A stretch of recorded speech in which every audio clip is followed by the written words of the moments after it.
السلام علیکم ورحمت الله. کچری ګاډي نه کوزيږي او سترګې د نه غړولي او لیوانیانو غوښنه دروازه کولاو کا ټیک شو. یا به درته ګاډي ویلی یا به درته موټر سایکل ویلی وي او کته کوز شوې ورنه نو تا به ورسره ووي.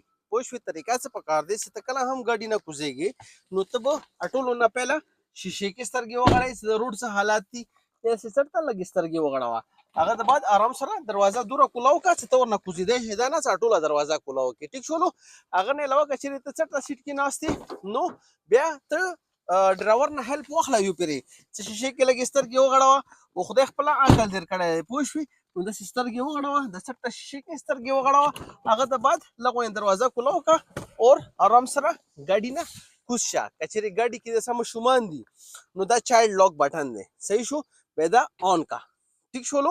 ماشومان چا نه تپوسونه نه کوي هغه بس لۍ پلۍ دروازه کولوي اور کوزیږي پوه شوې ځکه هغو کې دوره عقل نه وي. نو بیا څه کېږي چې دا دروازه خو ته بار نه کولاوی شي خو دا دروازه نه کولاویږي دا وګوره ښه زه نه کولاوم خو نه کولاویږي دا صرف بار نه ته کولاوی شي صحیح شو. نو چې ماشومان درسره وي بیا به ته چایلډ لاک لازم لګوې ټیک شو. داسې ویډیوز دپاره ډرایو لاجي سبسکرایب کو مننه آباد اوسو.